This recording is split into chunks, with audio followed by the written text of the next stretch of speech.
get straight to our top story. Donald Trump overnight in snowy Grand Rapids, Michigan, his first visit on his ongoing thank you tour to one of the so-called blue wall states that delivered his campaign that surprise victory in November. This morning, the president-elect's transition team finding itself in a war of words with America's intelligence agencies. Now, these agencies, according to two new published reports, have concluded that Russia was deliberately working to sway the election towards Trump through its hacking. We've got team coverage of the story this morning. We're going to start with ABC's Mary Bruce, who's right there at the White House. Mary, good morning to you.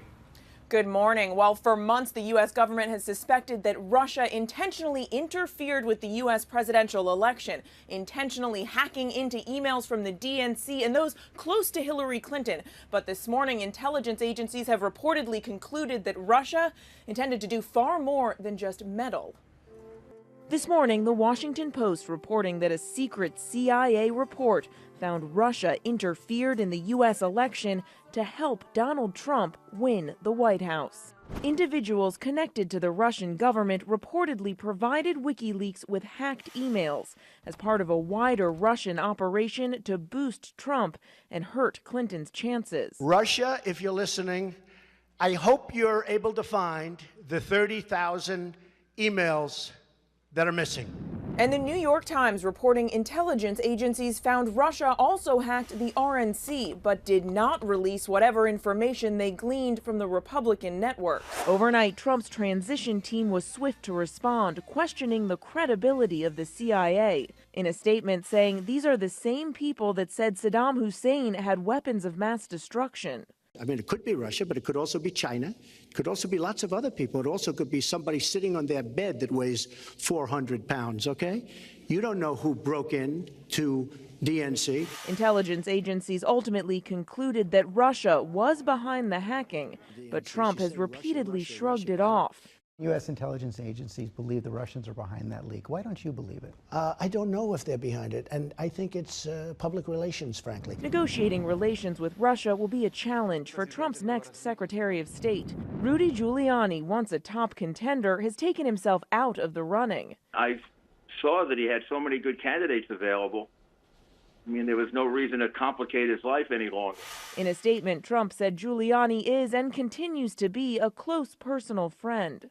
Mitt Romney and ExxonMobil CEO Rex Tillerson are still among the contenders for Secretary of State, but Giuliani's making clear he thinks Romney should be off that list. My advice would be Mitt went just a little too far.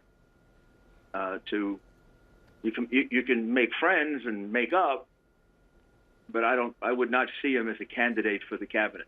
And this morning, Trump is already tweeting, praising Giuliani as one of the finest people he knows. Now, here at the White House, there's no comment this morning on Russia's involvement in the election, but President Obama's made clear he wants to get to the bottom of this. He's already ordered a full review of the hacking, says he wants a report before he leaves office next month. Dan and Paula. All right, Mary, so many questions for that. We want to bring in two of our ABC News contributors. We've got Colonel Stephen Ganyard, a former Deputy Assistant Secretary of State who's in Washington. Also with us, political analyst Matthew Dowd, who is in Austin, Texas. Okay, guys, where do we begin? But let's begin with these intelligence reports. Steve, let's start with you.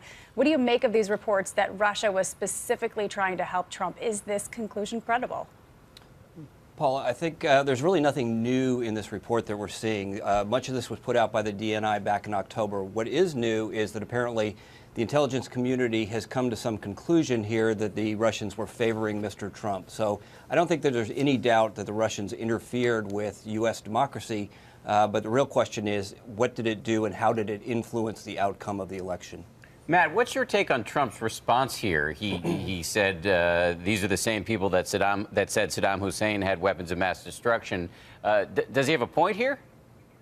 Well, it's an amazing response from not only an American, but from an American who's president-elect. He's basically attacking the CIA in order to defend Vladimir Putin and Russia in this. And keep in mind that Russia has been a rival of ours nearly as long as the Army-Navy game in this. But for a sitting president-elect to attack a U.S. agency to defend Russia is quite an amazing situation.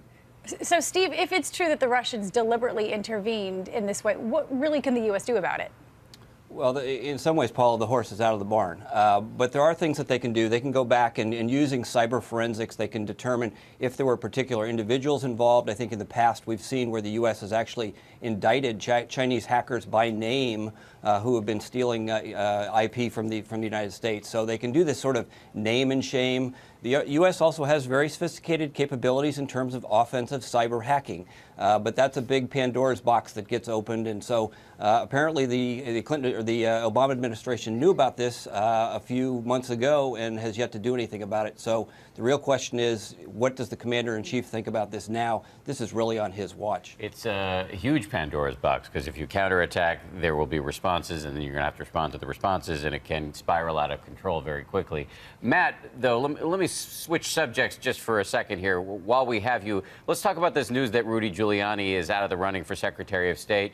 As Mary Bruce mentioned a minute ago, Trump is tweeting about it this morning, saying Giuliani is one of the finest people I know, end quote. So who's left in the hunt for this job now? Well, it reminds me a little bit of a Seinfeld episode with George Costanza saying, wait, you can't break up with me, I'm breaking up with you. I think Donald Trump broke up with Rudy Giuliani long before Rudy Giuliani said, take me out of this. We've seen that in the reports over the last few weeks in this. I think it leaves only a few candidates. The reports are that Mitt Romney has fallen way down, and I think if you were going to do Mitt Romney, you were going to do him weeks ago. It looks like it's settling on probably somebody like Rex Tillerson, the chairman or former head of Exxon, which is interesting since the beginning of this conversation. He has a very close relationship with Russia and Vladimir Putin as well. So another complicating factor in this.